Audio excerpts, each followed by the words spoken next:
we're hosting this webinar series to honestly help us keep up to date on it as an exercise, and as well as just have a kind of general discussion with the community to see what you all are going through with your businesses. Before we jump in, I want to tell you a little bit about what we do. Manufactured, we're also called MFD. MFD, we help brands manufacture and finance inventory across 20 industries in 25 countries. So we're an operating partner to brands. This is why Hamad is, I'm sure, having conversations with brands every day about these tariff issues, because for our clients, for our customers, we're trying to figure out what is the optimal supply chain for them in these current times. So we work with businesses to reduce tariff exposure, burn lead times, find new suppliers, and improve product quality and logistics. So again, really like an operating partner. And if you're exploring reshoring or nearshoring, or just really want to stress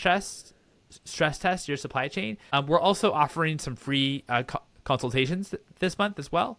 I'm trying to help with their 25 minutes in length. I'm going to post the meeting link, or if you all do want to book meeting, if you do want to chat one-on-one with our team, let me post it right here just for everyone here. And then we'll also post it as well on the LinkedIn Live too. One moment. But while we're waiting for me to post, I would love to welcome Hamad here. Hamad is our head of sourcing here at Manufactured. So again, he is really quite deep with all of our clients and trying to figure out the optimal supply chain. And Hamad, I'm sure that these tariffs really put a wrench in your year.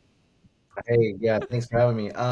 Yeah, I mean, definitely a lot more, conversations with customers on, what we should do. How do I react? What can you suggest? So a lot of those types of conversations happening. Even with these consultations that we're putting out there, a lot of just people we've never spoken to before have come up to us and asked us a ton about alternate sourcing outside China, outside other countries, which they may be in that got hit with high tariffs. And so just a lot of those conversations, how we can help them, what strategies may work. So very interesting conversations across all sorts of industries, from construction to we talked to a distributor of just kind of knickknacks to, some food and beverage companies. So yeah, just runs the gamut. What are some of the, I mean, I'm sure they're fairly wide ranging, and we're definitely going to get into obviously the update post on part 4. But in terms of these conversations, I mean, nearshoring, obviously it's tough right now with tariff, with Mexico with 25% and also Canada at 25%. How are you kind of advising companies? I know this is all on a case-by-case basis, but how are you thinking about these tariffs in as you're talking with many businesses each and every day? Well, I think the first thing is to understand the size of the business and the scope of the tariff that is going to potentially impact them. I think the first part of the conversation is, are you bringing in things, goods that go direct to consumer, or do you bring them in and stage them and then sell off to a distributor or to a retailer? Because that alternates the conversation a little bit. And the other thing too is, look, the first 100 days has been up and down in terms of, what was policy today. The opposite may be true tomorrow. So from the very get-go, one of the things that I've been telling most people is I wouldn't react for some long-term solution, or I'm sorry, for a near-term solution right now. There's no need to configure your entire supply chain to address something that may be very temporary. So let's just kind of wait it out. So that's kind of been the first step in those conversations. It seems like, I think I saw a stat today that trade between China and the U.S., China importing into U.S. goods, was down 30% this month. And it's projected to be, I believe, 45% the next month. I know it's hard because is it temporary, is it not temporary, and what's real versus what's not real? But I mean, any kind of initial reaction just to that? Yeah, I mean, not unexpected, but I think any sort of downturn that you were referring to may be offset by the opposite, an upswing, once the policies that are going to be cemented long term come into play. So, this talk that the U.S. may then remove a large part of its additional tariffs, then we'll see an upswing in trade between the two countries potentially. And so to kind of help offset all the production stops and pauses that have taken place, let's say in the last month or so, So, that's a very possible situation that would occur and expected, actually, if we see something like that, because now it's like, let's go get back in and try to bring our goods over before something else changes, because the kind of the key in all of that sometimes is the day that it hits the boat, in country of origin. And as long as you meet that deadline, then off you go. What are your thoughts about shipping now being down or imports now being down from China about 30% for this month and projected to be about 40% next month? I think that China is just holding on to the goods and playing a game of chicken by withholding inventory from the US and essentially want to see. There's two things happening, right? One, there is a port fee on Chinese-made vessels. And the other is this tariff problem where you have Chinese exporters who are either responsible for DDP prices. Can you hear me? Yes. Either they're responsible for DDP prices, or they are basically have tariffs that they can't give people discounts on. And so the Chinese government is also actually offering really cheap loans or subsidies to these factories that are basically delaying shipments and delaying goods. And so there's a real fear inside the US right now that, let alone the tariff problem, it's not a price problem. It's actually you have no goods problem. Meanwhile, China, the president is visited Vietnam. He's visiting Thailand. He's visiting Cambodia. He's visiting all these countries. He's setting up hostile places in the Korean Sea, in the South China Sea. And they're essentially basically starting to figure out how you can have an extended China group that basically allows China to do whatever they want out of third-party countries while directly withholding exports to the US. So they're literally, it's like, imagine you have war where you essentially lay siege to a person. Let's say somebody attacks you and then you go lay siege to their fort and then you do nothing and you just starve them out. That's what China's trying to do with the US right now. And it's very effective because Trump is negotiating against himself at this moment. Yeah, I mean, well, he had seemed like a different tune yesterday in the press conference, in that Trump said that U.S. tariffs on China would come down substantially, but it won't go to zero. So it seems like there is some retreating, if that's fair to say, or at least some maybe going on the defensive on Trump, at least this week in regards to China. Is that fair to say? I don't think it's a defensive. I think it's what Pranay just said, right? You're going to have empty shelves. And that's what I think the CEOs of why they met this big week. Companies went and spoke to him about and said, we're not bringing in product at those prices. Like, No. China won't ship us product. It's not about us bringing in product. China just said, no, I'm not shipping you anything. Oh, sorry. I'm not even sending you anything right now. It's like you just stop. You just stop shipping. Yeah. We decided not to ship you goods. And remember that these are companies who receive deposits from small businesses. They're holding millions and millions of dollars in deposits from these customers. And they're telling the customer, don't pay us the balance, because if you do, I'm liable to ship goods. And then you've got to pay a tariff. I'm not going to do it. I'll just hold the goods here. We've also seen, though, in videos, or at least I saw in one video of a small business in the U.S. where their Chinese supplier was saying, how about you actually buy stock, a lot more stock now, to stock up, and trying to actually, because tariffs might even get worse, which is, I guess, counter to what you're saying a little bit, Pranay. I mean, so it seems like from the manufacturer perspective in China, since they are getting a subsidiary from the government, actually they just, the Chinese are just not going to ship goods to the U.S., essentially. Lots of them are not, and I think that there is some coordination going on this. I don't think this is like an isolated vendor not shipping goods or something like that. I think that there's some actual coordination going on behind the scenes on this. China is a very organized country. Don't get me wrong. China is a large country. There's a lot of incentives, but it is a top-down autocracy. And a top-down autocracy, the supreme leader says, this is what's going to happen. This is how we're going to do it. They can move those programs in days and weeks, not in months and years, as opposed to the US. So if he told people, you're going to give these Chinese factories whatever subsidies they want or loans they have to pay people to hold the goods, just do it. He essentially can do it whatever he wants internally. See? And that's the reason why there's a difference between that industry and that economy and the US economy. In the US economy, everything is decentralized. Everything's open, right? It's all privatized. There's no centralization here. That's the problem. So to answer Hamad's questions, I think the three fallouts of this is, number one, American businesses are realizing that they have absolutely zero bargaining power with China, close to zero. The second thing that their American businesses are realizing is that they have to create component-driven supply chains, which is essentially figuring out where your supply chain comes from. China has abstracted out the intermediary products and the finished products supply chain to such a high extent that people essentially became marketing and brand gurus on the front end based on a supply chain sitting in China. Now they've got to go figure out where the supply chain started and where it came from and reconstruct 20, 30 years of business that they have been driving, 40 years, maybe 30 years, maybe. The oldest Chinese supply chains are about 40 years old. That's it, which is astounding when you imagine how much control of our economy you've given up to countries and companies in China and actually offshored talent and infrastructure and knowledge bases. I just saw that China figured out how to build a 5 nanometer, chip, how to build a 5 nanometer microchip. And even though America has embargoed technology transfer of EUV to China, they figured it out on their own, right? So they have that entire ecosystem and that infrastructure that allows them to develop and evolve their production capacities. China's been in Europe telling them we'll give you subsidies to buy Chinese product. They've been basically trying to recreate demand in all the other countries. They've been essentially going out and creating bilateral deals with other countries. They've been trying to figure out how to actually get local Southeast Asian countries to buy more from them in terms of intermediaries and finished goods and raw materials so that those countries can export on their behalf. They've been investing a shit ton of money in Mexico, like I think $10 or $100 billion they've been investing in Mexico to basically build Chinese-owned Mexican factories. So you're going to see the export of the Chinese diaspora go to multiple countries now.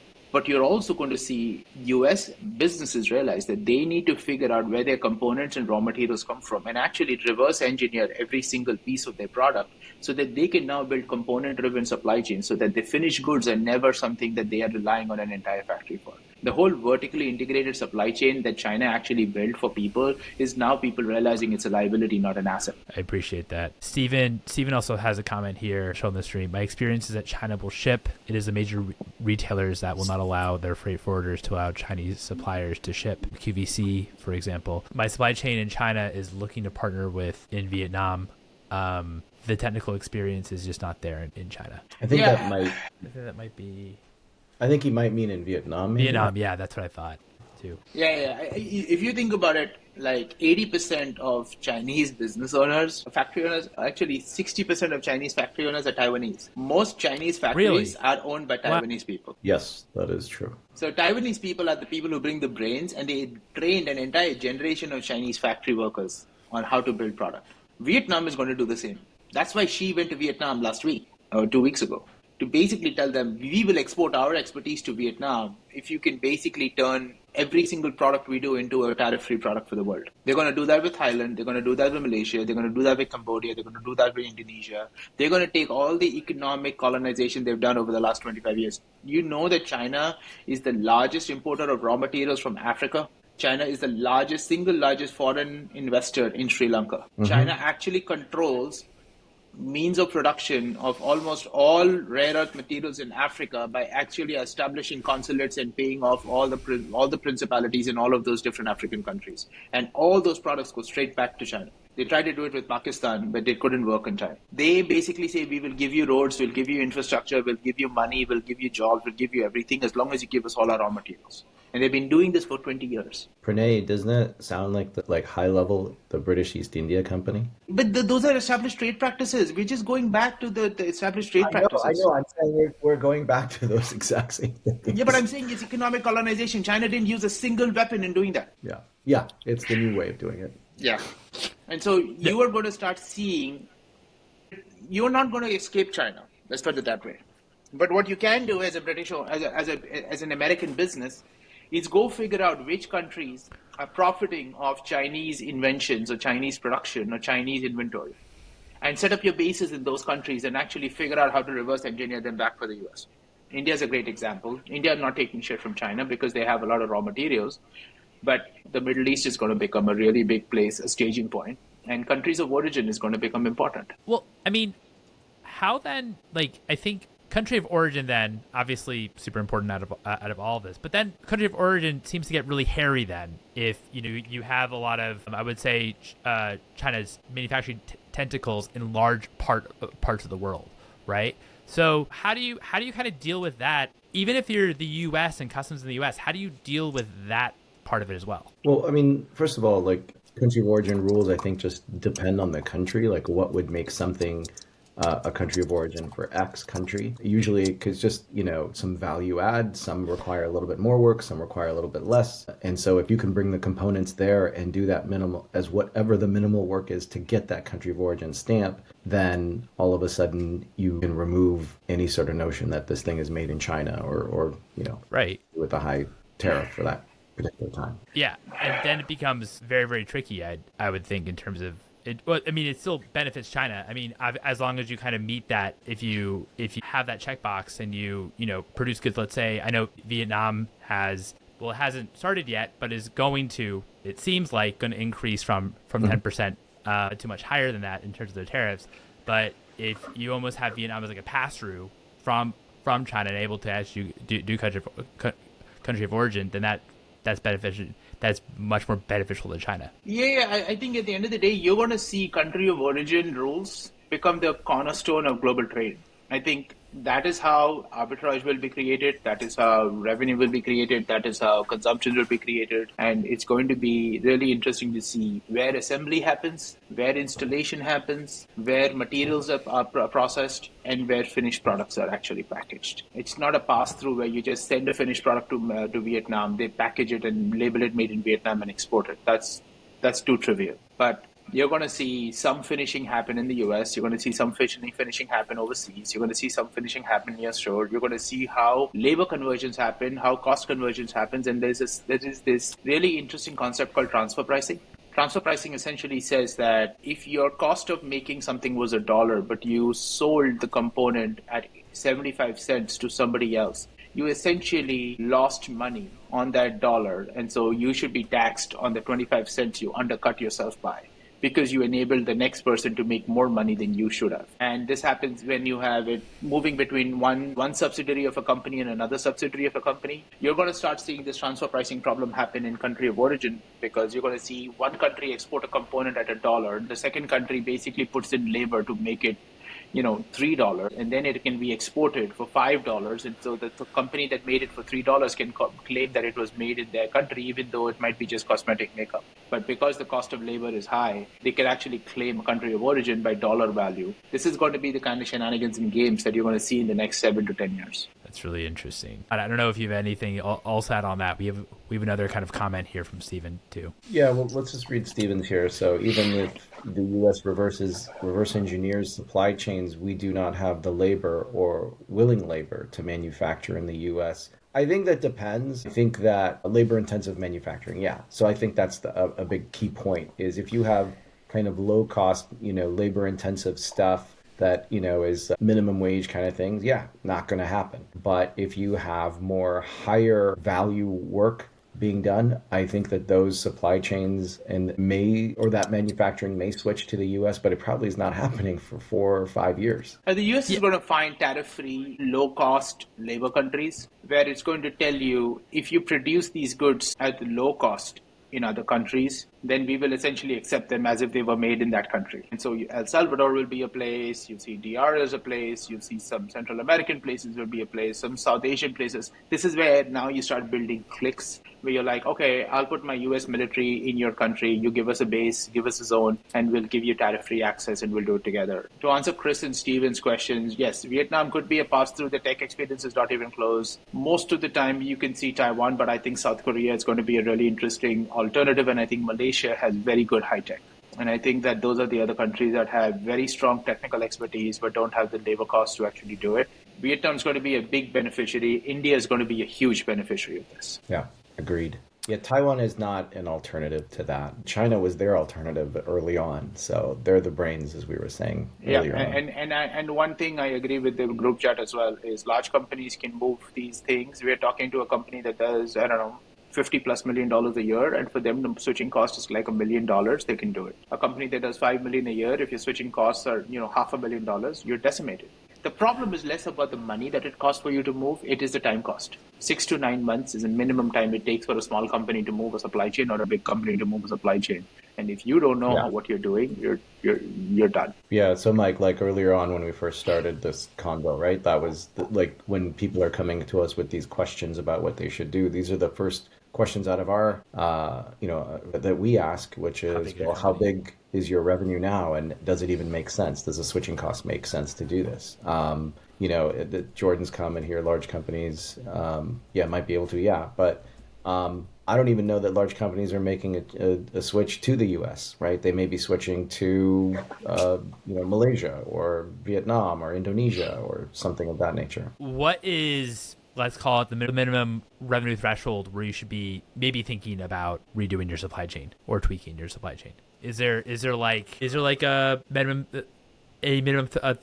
threshold where you're actually at some sort of scale, even if it's small scale? It depends on the product, it depends on the business, it depends on the commodity, it depends on the item you're making. If it's a highly complex product where you have specialized machine kind of resources or components and you're under $2 million, really hard.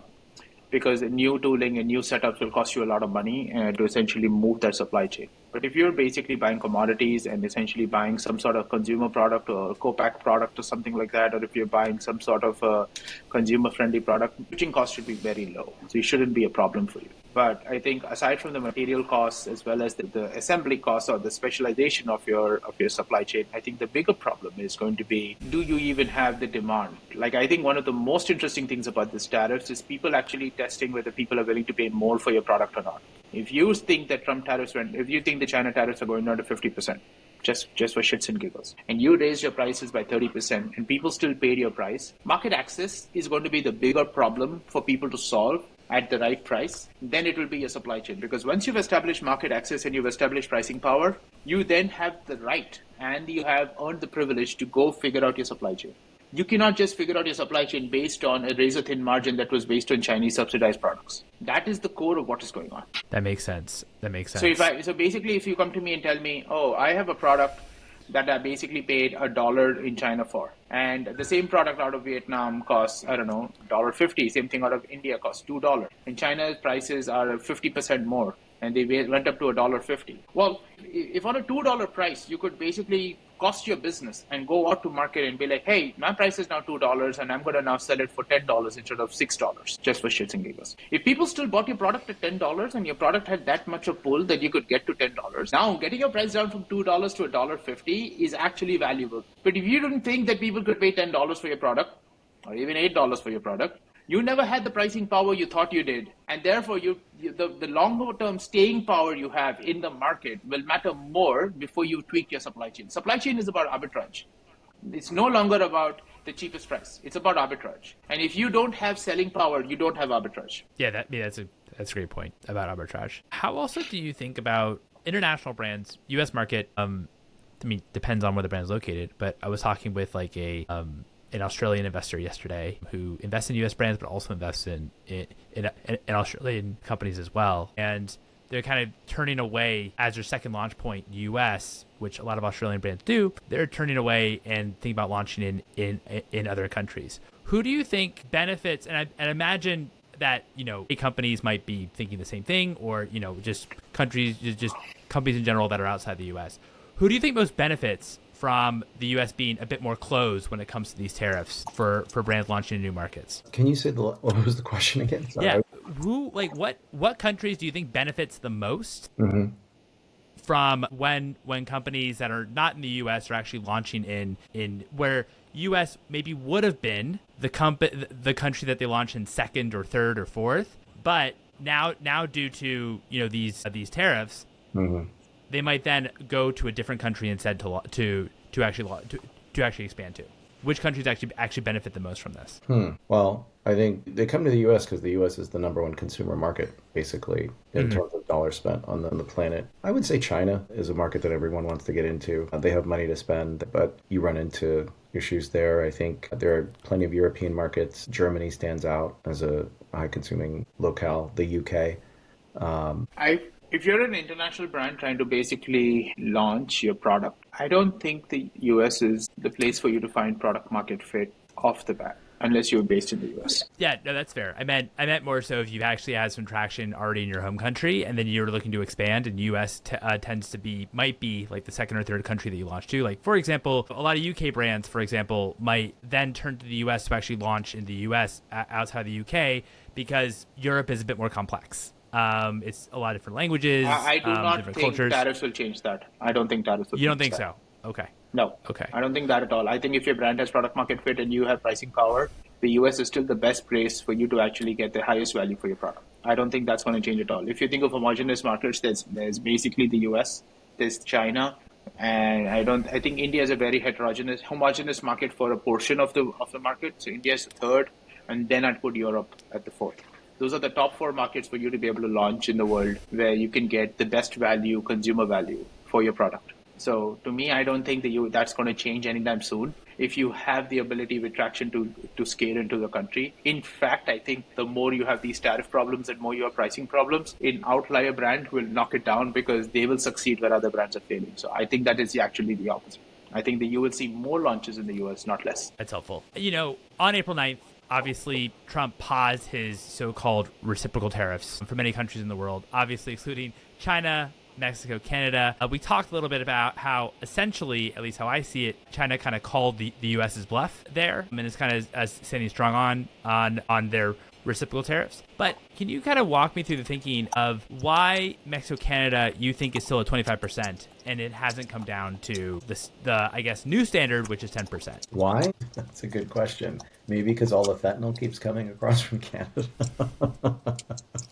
I'm kidding, of course. Yeah, I think in Canada's case, I think we're just waiting for an election to take place. And once that happens, then we'll see what happens. We'll see maybe potentially that change. I think the 25% tariffs are there till the 3-1 kicks in. Then I think those will go away. I think that the Canadian tariffs and the Mexican tariffs are just a placeholder for now. Remember, USMCA is still in place. So if you're USMCA compliant, there's no tariffs. Okay. Got it. So the tariffs are just for products that are made in Mexico directly without U.S. components or from international products that come into Mexico and ship it. It's just a proxy tariff in my mind. That's good to know. How then do you think about like the future of what countries, just because we obviously have, if you aren't compliant with the Canadian and the Mexican tariffs, what countries are going to kind of benefit from actually nearshoring products to the U.S.? I think a lot of Central American countries will benefit. I think you'll think El Salvador, DR, Costa Rica, all that entire belt of countries will basically solve from it. I think Mexico will still provide you with value if you are converting and packaging things and you can convert them into a Mexico product. I think that I'm not sure about Canada. I think that if 3-1 goes away, the ability for e-commerce companies to stage goods after paying customs duty in Mexico and Canada and then ship goods to the US after paying customs duties. So if you're a Chinese product and I brought your Chinese product into Mexico, paid customs duty on the Chinese product, and then put it into a warehouse in Mexico, and then use the Mexico warehouse to ship finished goods to American consumers and paid the tariff or the duty from Mexico, I'm still cheaper than buying straight from China and holding it in a US warehouse, in a US 3PL and fulfilling it. So I paid the duty instead of trying to use 3-1. I pay the duty instead of basically trying to dodge Chinese goods. So I pay the 20% duty in China to bring it to Mexico, turn it into a Mexican product, have a Mexican company ship the fulfillment of the goods to the US, one piece at a time, pay the international cross-border duty from Mexico to the US, and pay the last mile fulfillment, inject it the way I normally inject it, and officially pay the duty without 3-1. I'm still cheaper than China duty plus tariffs and the warehousing in the US. So Mexico from this actually could benefit. Mexico, Canada will still benefit because if you think about it, if you have a company that buys goods, let's say I'm a vendor of yours and I'm based in Mexico and I pay official customs duty to China and brought the goods and now those goods are Canadian or those goods are Mexican. Those goods are no longer Chinese because by paying the import duty officially, I now made them Mexican goods. And if I ship every product from Mexico to the US consumer, and I pay the customs duty it takes for the Mexican product to hit the US consumer, even if that goods were originally brought and paid customs duty for, it's cheap. Right. Because you only have the 25% from Mexico to the US. It's just a 25% tariff plus the original tariff, even or 10% tariff. Let's say I did not bring it into Mexico. Let's say I brought it into another country that has 10% tariff, then I shipped it from there. Who cares? Yeah. No, that's a fair point. And then also you could fulfill orders a lot easily because That's it. because you don't need weeks anymore because all your product is right there in Mexico instead of being in China. Yeah, now You it's kind of inbound drop cross. ship it from. It's inbound Yeah. cross border, not outbound cross border. What the US 3PLs were doing to ship outbound from US 3PLs, imagine reversing that because now you will pay the duty to get it into the US from Mexico, and then you get the offset on the duty you paid to the guy because you re-exported it, so Mexico can claim a rebate on the tariff. Because you re-exported the product and didn't stay in Mexico, I actually get the duty I paid on the Chinese goods back. Wow, that's wild. Okay, you're talking about finished goods? Yeah, finished goods. If I pay duty in Mexico on Chinese goods and bring them into Mexico, and I officially customs cleared them and delivered them, and then I officially shipped them from Mexico to a US company, I can claim duty drawback on all the goods I shipped out of Mexico, officially paying duty US, officially getting a rebate on the Chinese duty I paid. But I guess the question is, are you paying Chinese duty entering the US because country of origin is still China on a finished No, good? it doesn't matter because I'm a Mexican company. I'm basically a Mexican brand selling product to you. Why the hell would I pay Chinese duties to the US? Well, I'm shipping consumer, man. If I were in Amsterdam and I basically brought in goods from China and I had goods in a stage in Europe and I was now fulfilling US orders from Europe, same thing. I'm just paying shipping, no? I'm paying whatever the duty US wants me to ship. Like if you buy goods from a UK brand that's sitting in UK, you don't care if those products were originally made in China. No one says that because now it's a UK product shipping to the US. What you did to get those goods into that country, no one cares. Got it. This is the world we are getting into. All these hacks will end up making people millions of dollars because every year there'll be a new hack because of the volatility of the regime. Do you think then? I mean, it seems like a hack in terms of also like on the country of origin of the actual product, since you actually haven't changed the product at all or done anything when you actually import it into Mexico or when the product was in Mexico. You're just fulfilling it from Mexico. Yeah.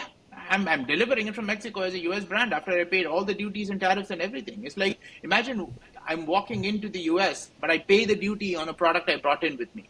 No one can stop me. I officially paid it. I'm not dodging duties. I'm not dodging tariffs. I'm not dodging anything. I'm just officially paying goods. But if I came in from the UK with a product, even if it was made in China, I'm not paying Chinese goods because I brought the goods with me from UK. And this is not a bulk order. It's not bulk shipment. Even if it was bulk, it doesn't matter. Yeah. I mean, that makes sense. Wow, that is quite a way to kind of hack it too. I could literally repackage the goods in Mexico saying package in Mexico after paying customs duty on it. Nobody could stop me because I've officially paid the customs duty, repackage it and then ship it from Mexico to the US and pay duties on it. No one cares. Do you know that there's 1 million products that have zero import customs duty into the US, but have 65% tariffs on them? Any pharmaceutical product, any cosmetics product, there's 100 products out there that have zero customs duty imports on them. Charcoal has no customs duty on them. Food has no customs duty on them. There's so many things that have zero duty that have tariffs on them now.